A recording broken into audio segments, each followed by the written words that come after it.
गोवा, जहां लोग जश्न मनाने जाते हैं। लेकिन सोचिए, क्या हो अगर वही जश्न की रात एक भयानक मातम में बदल जाए। एक नाइट क्लब में आग लगी और कई जानें चली गईं। आज हम इसी पूरी कहानी को परत दर परत खोलेंगे और जानेंगे कि आखिर असली वजह क्या थी। 25 ये बस एक नंबर नहीं है, ये वो आंकड़ा है जो बताता है कि इस हादसे की कीमत कितनी बड़ी थी। जी हाँ, 25 जानें जो सिर्फ एक रात में हमेशा के लिए खत्म हो गईं। इस पूरे विश्लेषण की शुरुआत इसी गंभीर सच्चाई से करना जरूरी है, ताकि हम ये समझ सकें कि ये नुकसान कितना बड़ा और कितना दर्दनाक था। तो चलिए उस रात पर वापस चलते हैं। जगह थी गोवा के नॉर्थ डिस्ट्रिक्ट का अरपुरा गांव, और वहां का एक बहुत ही popular night club Birch by Romeo Lane. एक आम शनिवार की रात थी, पार्टी चल रही थी, और फिर देखते ही देखते वो जश्न एक भयानक त्रासदी में बदल गया। तो सवाल ये है कि ये सब हुआ कैसे? ये आग आखिर लगी कैसे? वो कौन सी एक चिंगारी थी जिसने इतनी बड़ी तबाही को जन्म दे दिया?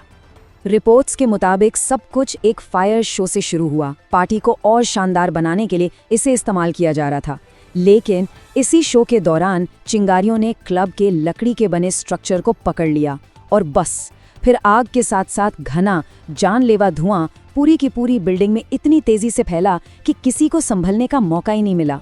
लेकिन देखिए, सिर्फ आग लगना ही इस त्रासदी की पूरी कहानी नहीं है। असली विलन तो वो इमारत खुद थी, जो उस रात एक मौत का जाल बन गई। चलिए समझते हैं कि ऐसा क्यों हुआ। और यहीं पर एक बहुत ही चौंकाने वाली सच्चाई सामने आती है। ज्यादातर लोगों की मौत आग की लपटों में जलने से हुई ही नहीं, बल्कि धुएं में दम घुटने से हुई। इससे ये साफ हो जाता है कि असली खतरा सिर्फ आग नहीं थी। फायर डिपार्टमेंट के डायरेक्टर नितिन वी रायकर ने खुद इस बात की पुष्टि की। उनका बयान बिल्कुल साफ था कि ज्यादातर मौतें बेसमेंट और किचन के एरिया में दम घुटने की वजह से हुई। तो दम घुटना लगभग तय क्यों हो गया था? पहली बात, लोग बेसमेंट और किचन में बुरी तरह फंस गए थे। दूसरी, उस निचले लेवल पर हवा आने जाने का कोई रास्ता, मतलब वेंटिलेशन, था ही नहीं। और सबसे खतरनाक बात, बेसमेंट से बाहर निकलने के लिए कोई इमरजेंसी रास्ता मौजूद ही नहीं था।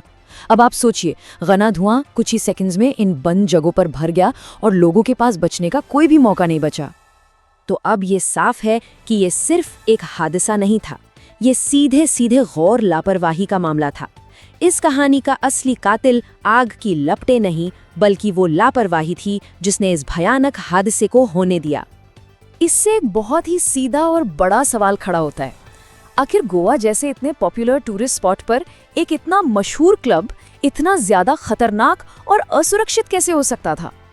इसका जवाब, यकीन मानिए, जितना चौंकाने वाला है उतना ही आसान भी।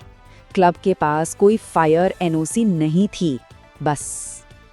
अब ये फायर एनओसी क्या होती है? इसका मतलब है नो ऑब्जेक्शन सर्टिफिकेट।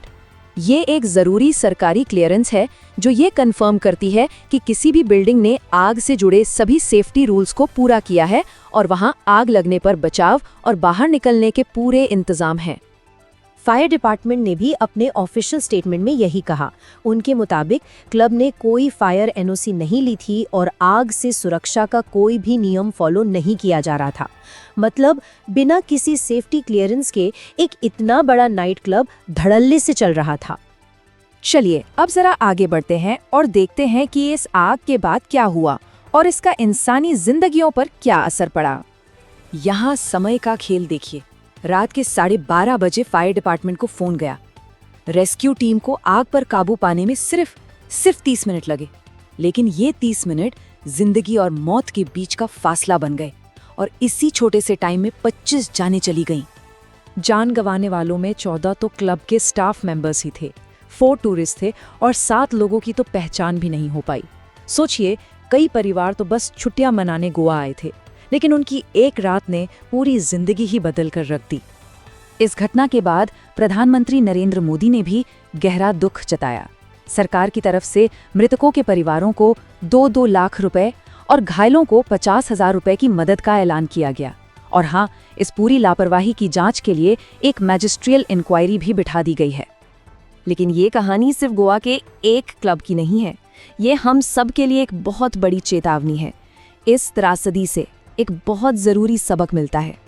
ये घटना हमें सोचने पर मजबूर करती है। जिन क्लबों, रेस्टोरेंट्स या भीड़-भाड़ वाली जगहों पर लोग जाते हैं, क्या वो सच में सुरक्षित हैं? क्या वहाँ जाने से पहले कोई एक पल के लिए भी सेफ्टी के बारे में सोचता है? क्या लोगों को ये पता होता है कि जहाँ वो एंजॉय कर रहे हैं, वहाँ से इमरजेंसी में निकलने का रास्ता कहाँ है? क्या वहाँ आग से बचने के लिए सारे इंतजाम हैं भी या नहीं?